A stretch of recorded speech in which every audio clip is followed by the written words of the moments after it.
houve um ensaio de narrativa dizendo o seguinte: como não há conectividade em todos os domicílios de alunos, então não vamos fazer nada, que teria sido um desastre completo. O Brasil já é um dos países mais desiguais do ponto de vista educacional do mundo. O PISA, esse teste internacional de qualidade da educação, nos colocou como, entre as 79 economias que participaram do último PISA, a segunda mais desigual do mundo, pré-pandemia. Imagine o que seria com as escolas particulares oferecendo aprendizagem em casa, e nós, por que não temos conectividade em todas as casas, não fazendo absolutamente nada.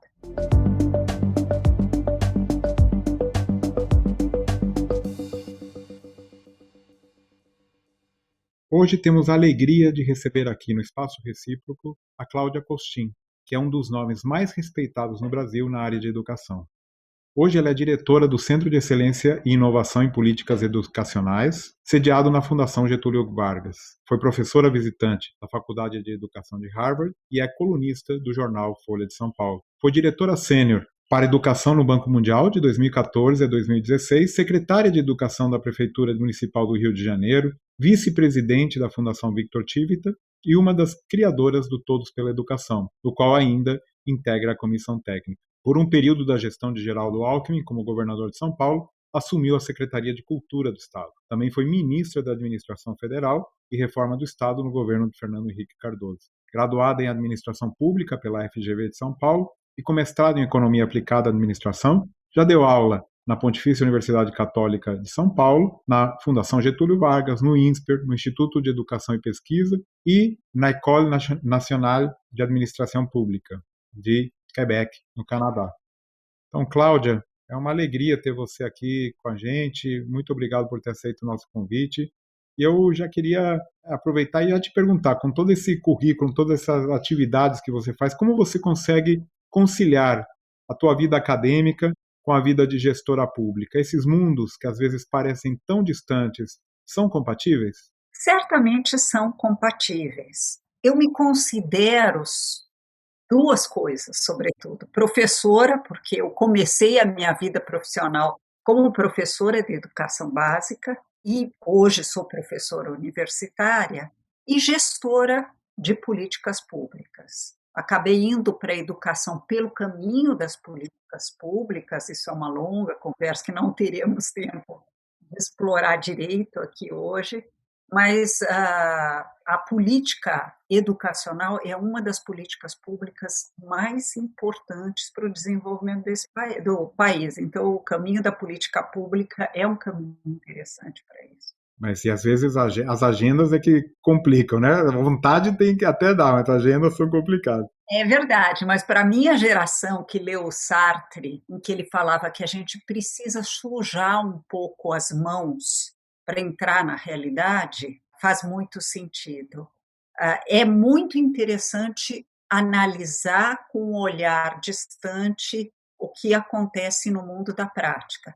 Mas é mais rico ainda, e alguns filósofos da educação, como o Dewey e o próprio Paulo Freire falavam, é quando você cria uma conexão entre a praxis e a teoria, que você de fato aprende, é quando você de fato cria condições de poder transformar depois. Por essa tua trajetória, você é realmente uma pessoa inquieta, não se conforma em ficar parada, né? Conta então um pouquinho dos teus projetos atuais. Pelo que eu vi agora na internet, eu nem conversei com você antes, eu vi que você será a diretora da TV Escola, é isso mesmo? A TV Escola não é mais uma TV pública, né? É uma organização da sociedade civil. Ela começou como uma organização que estava dentro do MEC ou prestava serviços para o MEC. Ela parou de prestar serviços ao MEC na gestão do ministro Weintraub. É uma organização da sociedade civil e me convidaram para ser a diretora de educação. Não é uma coisa que consome todo o meu tempo, eu continuo com o meu think tank dentro da Fundação Getúlio Vargas, meu centro, o Centro de Excelência e Inovação em Políticas Educacionais, mas, de fato, eu tenho um perfil muito inquieto. Eu penso, como, durmo, sobre como transformar a educação no Brasil. E justamente nesse momento, bom, junto com a pandemia, naturalmente, no momento é a volta ou não das atividades presenciais dos alunos, dos professores nas escolas. Queria ouvir a tua opinião sobre esse assunto. Na verdade, eu acho que quem tem que ter uma opinião sobre o momento de voltar são as autoridades sanitárias, os epidemiologistas. Eu não sou epidemiologista, mas eu tenho várias opiniões sobre como voltar, em que condições voltar. Eu tenho um pouco de medo das narrativas paralisantes, até escrevi uma coluna na Folha sobre isso. Aquela ideia de se as condições não forem perfeitas, eu não faço nada. Isso aconteceu muito durante a pandemia, no começo até, melhor dizendo, da pandemia, na questão da aprendizagem remota.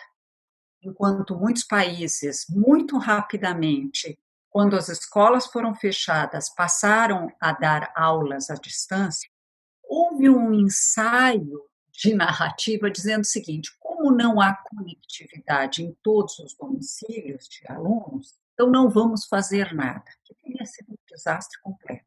O Brasil já é um dos países mais desiguais do ponto de vista educacional do mundo. O PISA, esse teste internacional de qualidade da educação, nos colocou como, entre as 79 economias que participaram do último PISA, a segunda mais desigual do mundo, pré-pandemia. Imagine o que seria com as escolas particulares oferecendo aprendizagem em casa e nós, por que não temos conectividade em todas as casas, não fazendo absolutamente nada? Nós não nos rendemos à paralisia.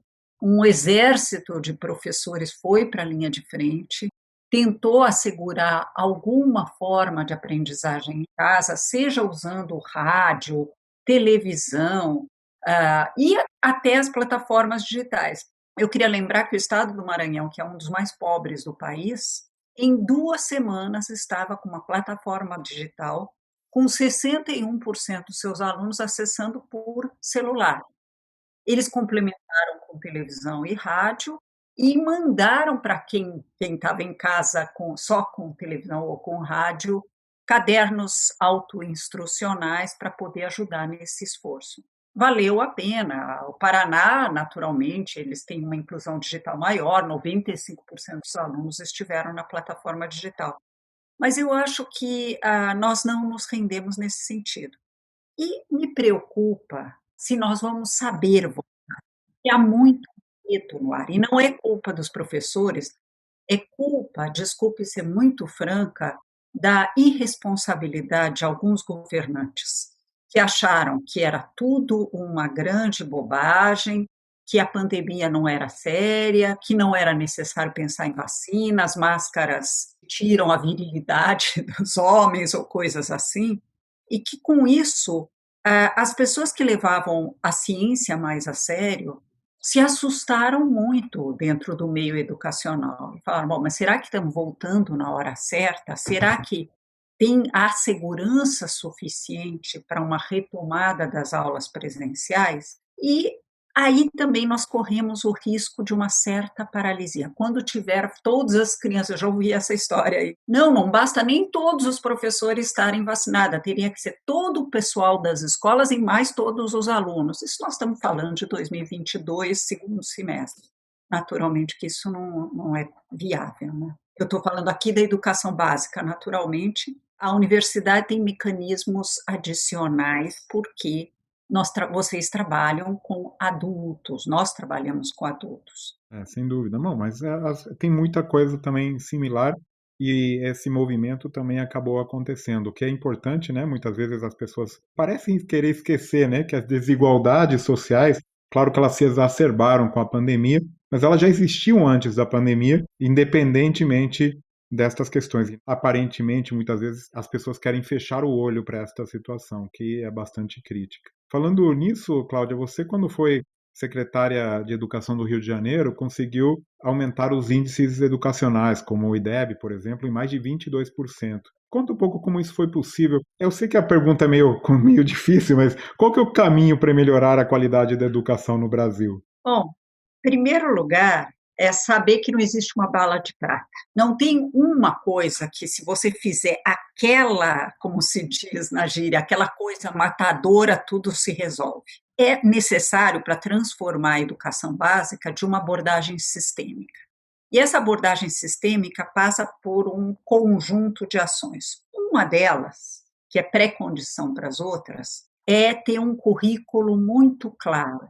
Aí também tivemos narrativas paralisantes do tipo: não, se você tem um currículo claro, você estaria desrespeitando a autonomia dos professores.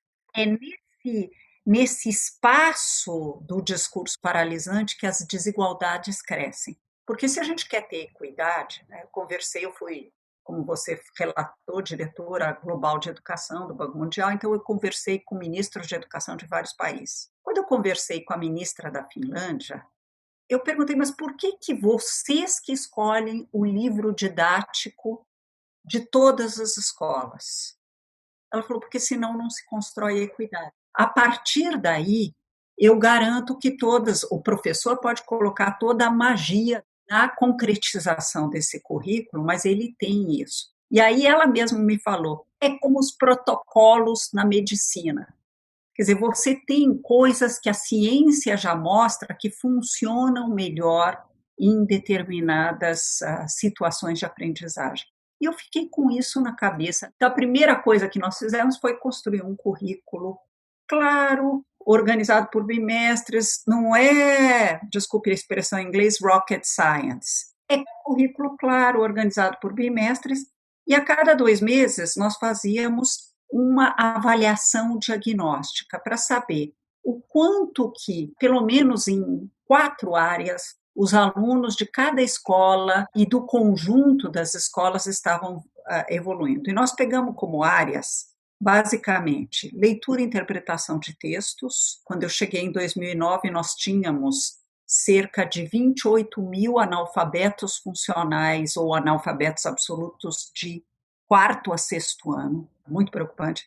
Então, em leitura e interpretação de textos, matemática, ciências e produção textual ou redação.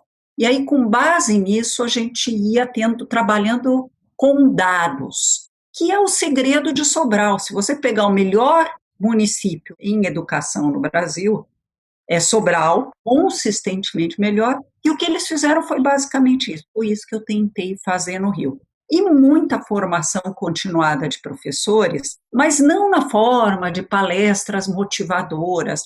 É formação em que há professores, mentores de professores mais inexperientes. Você tem um trabalho com toda a rede em cima do currículo e, progressivamente, eu paro nessa ideia, você passar as escolas, dada a transição demográfica acelerada que o Brasil vive, para 7 horas de aula, acabando com essa história de 2 turnos, o turno da manhã e o turno da tarde, introduzindo muito protagonismo do aluno, algumas eletivas e uma formação um pouco mais variada, com uma ênfase em artes grande desde o Fundamental 1. Mas é um desafio pelo tamanho do sistema, pela complexidade que ele tem, e realmente a gente precisa avançar, porque senão realmente o país não tem futuro algum. Além disso, nós temos outros fenômenos, né, que temos hoje em dia que combater, né? Queria ouvir a tua opinião também de que maneira que a gente pode combater o anti-intelectualismo, o negacionismo, as fake news. Só a educação pode nos salvar? Olha, se a gente definir educação num sentido amplo, com certeza a educação pode nos salvar, mas é importante lembrar que na Alemanha nazista não era por anos de escolaridade. Aquela deusificação, para usar uma outra metáfora do Hitler, aconteceu inclusive entre profissionais com ensino superior, né? E inclusive a agressividade, a crença absoluta no que era dito e a crença na superioridade de uma raça sobre as demais. Então, é importante que a educação tenha uma qualidade específica e construa uma cidadania empática. O que eu chamo de cidadania empática?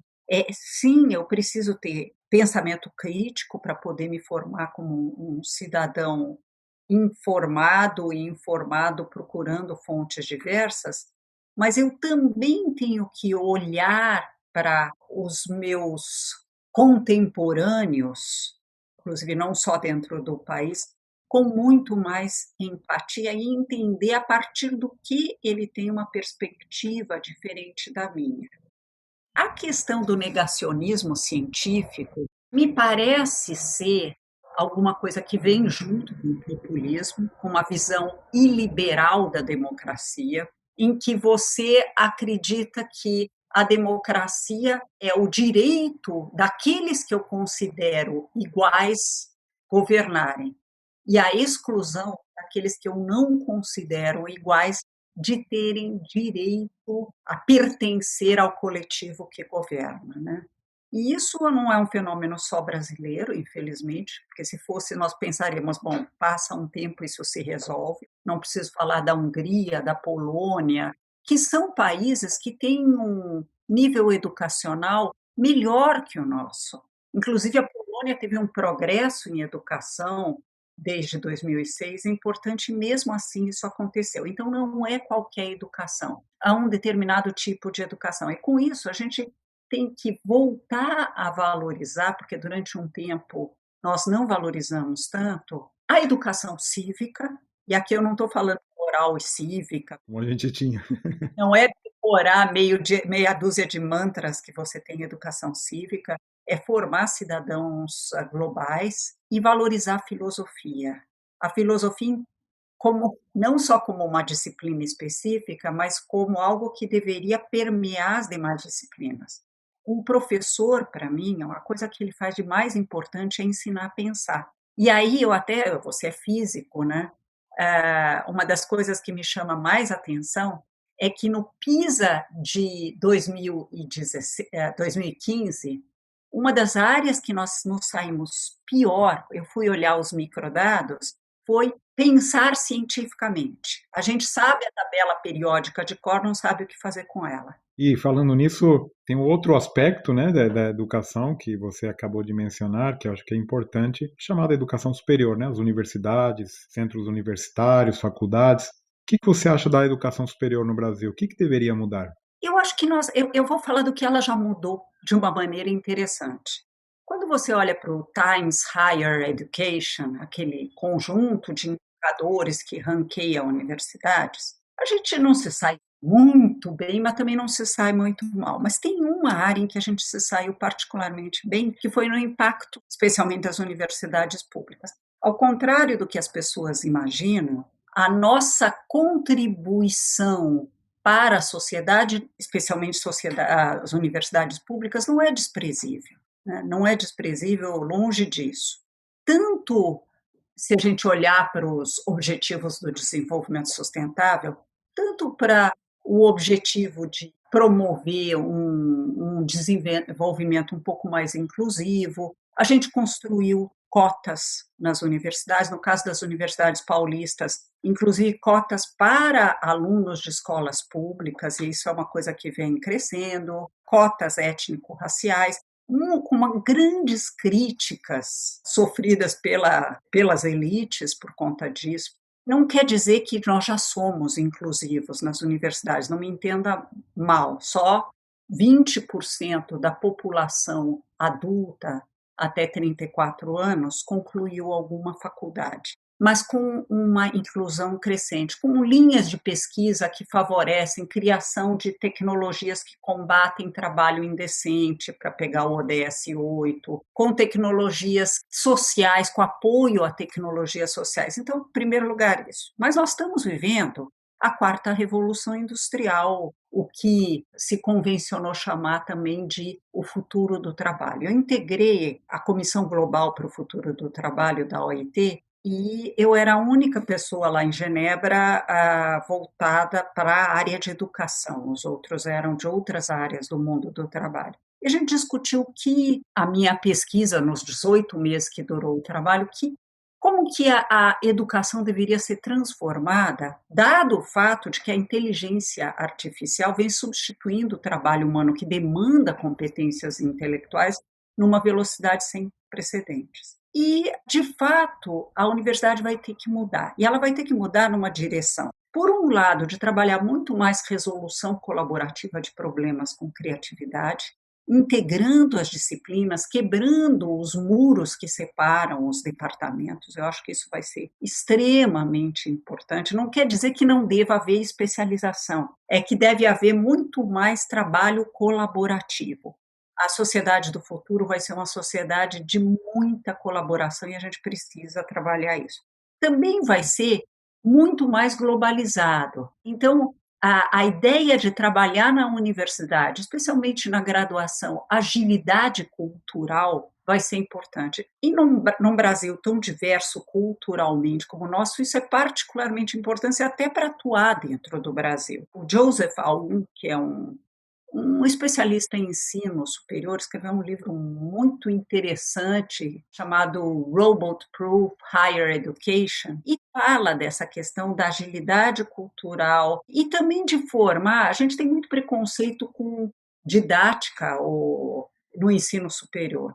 Fui dar aula em Harvard, no mestrado, eu tive que discutir com que abordagem pedagógica a gente ia trabalhar. A universidade precisa perder essa visão de que pedagogia é coisa só para educação básica. O processo de ensino demanda uma certa perícia, e essa certa perícia pode e deve ser desenvolvida na universidade também.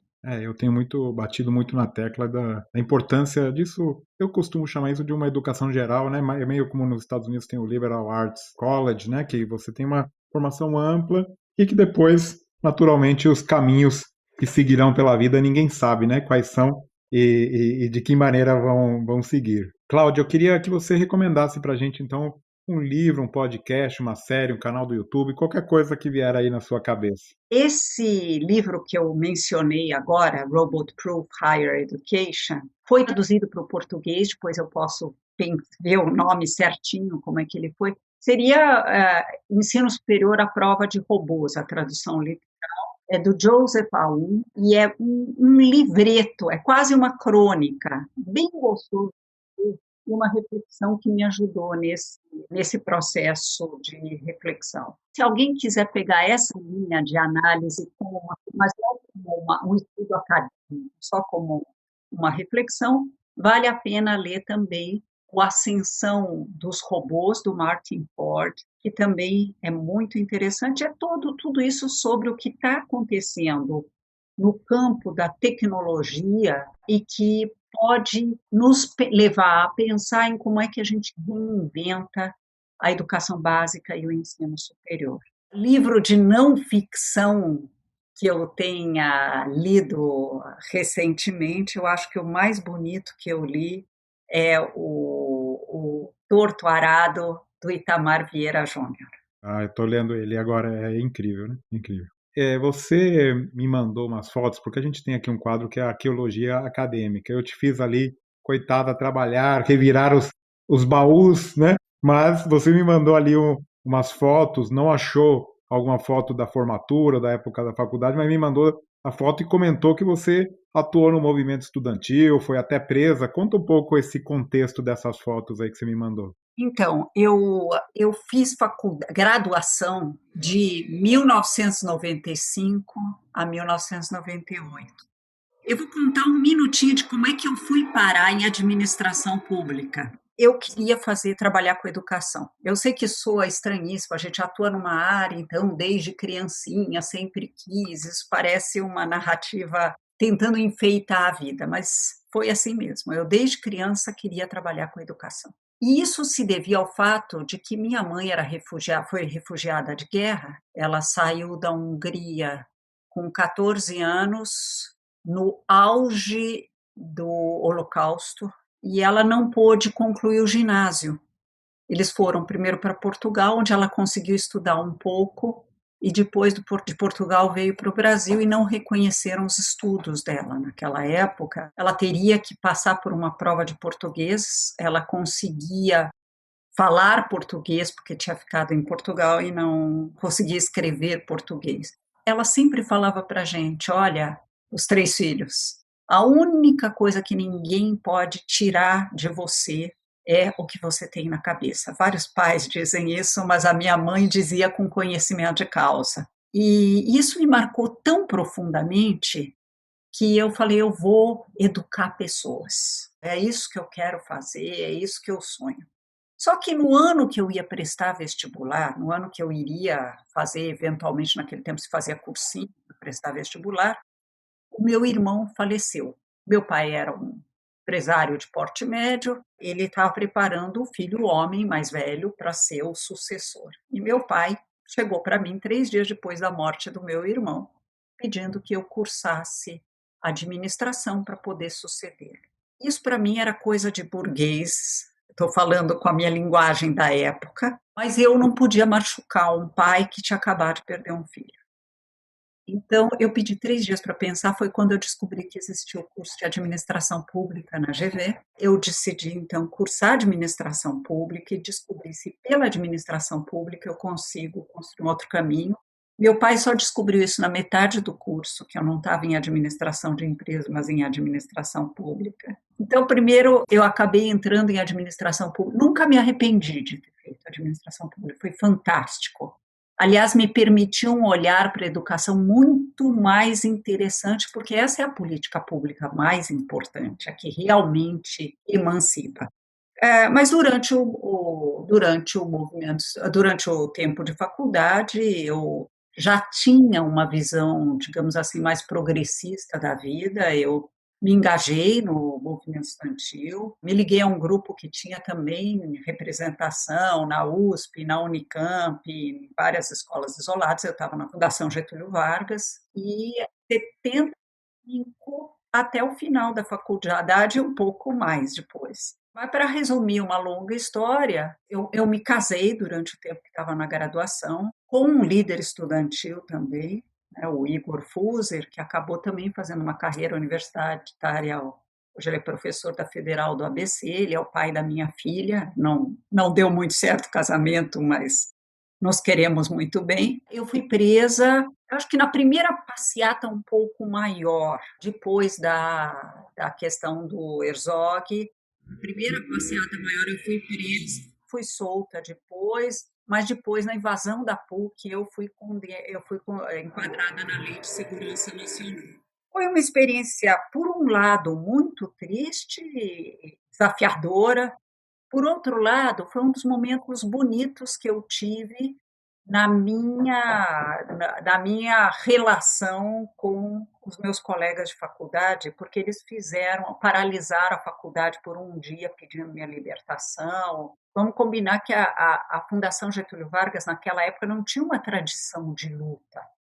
Era uma faculdade um pouco mais conservadora. Foi um processo que me emocionou bastante, essa solidariedade dos professores e dos colegas. E falando nisso, queria ouvir um pouco o ping-pong final aqui, justamente a tua melhor lembrança e a tua pior lembrança da graduação. Bom, a melhor lembrança da graduação, sem dúvida, foi essa de a faculdade se mobilizar para a minha libertação. Curiosamente, eu não cheguei a imaginar que isso fosse acontecer e fiquei muito contente. Muita solidariedade dos colegas. Pior lembrança da faculdade talvez esteja conectada a esse mesmo período, quer dizer, o fato de ter sido presa, o fato de que, mesmo eu machucada, eles terem.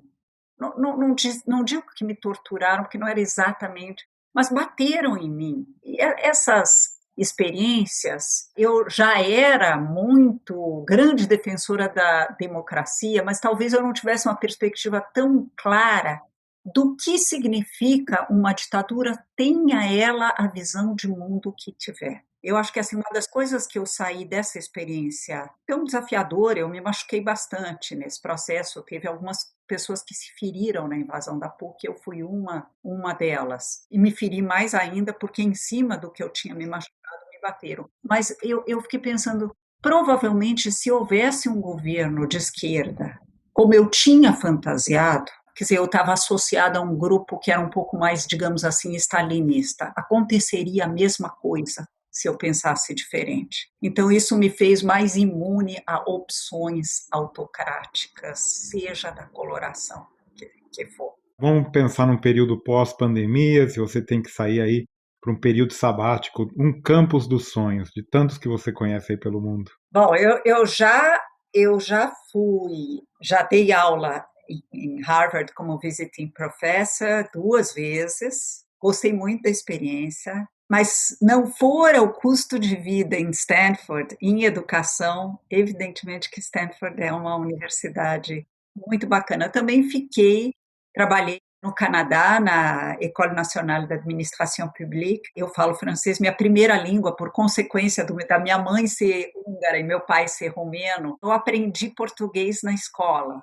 A minha primeira língua foi francês. Isso me traz uma certa facilidade com o francês, embora estudei em escola brasileira sempre. Então, eu também tive lá, mas eu acho que Stanford é um campus do sonho, se eu pensar fora do Brasil. E tenho um carinho muito especial pelas universidades brasileiras. Eu sou do Conselho Deliberativo da USP, você sabe disso. E gosto muito do que a Unicamp está fazendo com esse mundo novo das startups, de ter um campo, um parque tecnológico. Eu acho que me impressiona muito o que vocês estão fazendo na Unicamp, pensando uma universidade diferente. Muito legal. E alguma aula inesquecível? Uma aula inesquecível.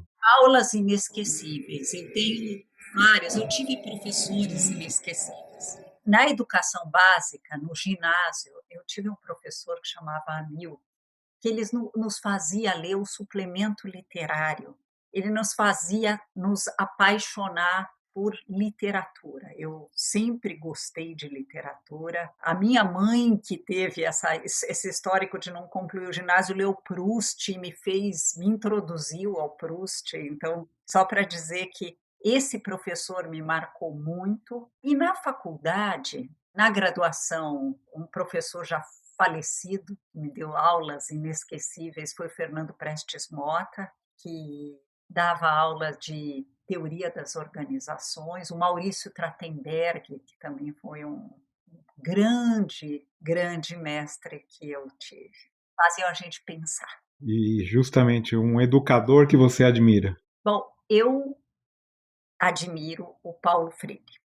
Eu admiro vários educadores, mas eu admiro o Paulo Freire pelo histórico de vida. Eu fui buscá-lo no aeroporto quando ele chegou no então aeroporto de Viracopos, vindo do exílio. Levei para fazer palestras em vários lugares. Mantivemos uma amizade.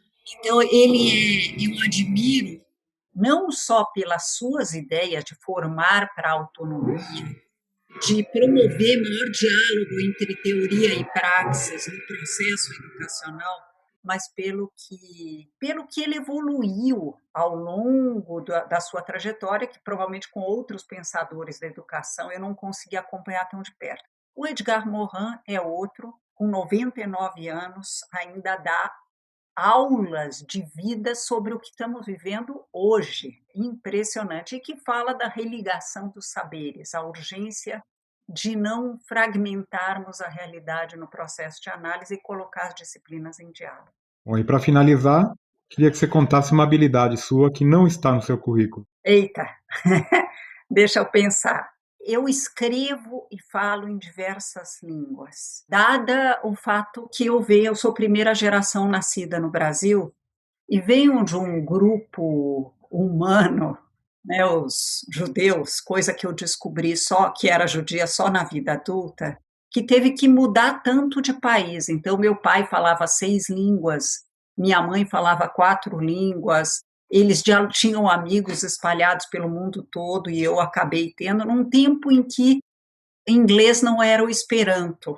Então, eu acabei falando várias línguas e eu acompanho. Ah, lembrei de uma outra que eu preciso falar, que apesar de eu ter 65 anos, eu sei navegar bem nas redes sociais, escrevendo exclusivamente sobre educação e ciência e tecnologia, para falar com todas as bolhas e não ficar restrita a mim. Multiconectada, como se poderia dizer, uma pessoa multiconectada. Muito bom, Cláudia. Queria agradecer a tua presença aqui, a conversa. Tempos de internet que a gente está vivendo, mesmo com barulho, com reforma aí no apartamento vizinho, com tudo que pode atrapalhar, a gente consegue se comunicar, que é o mais importante. É verdade. Muito obrigada, foi um grande prazer falar com você.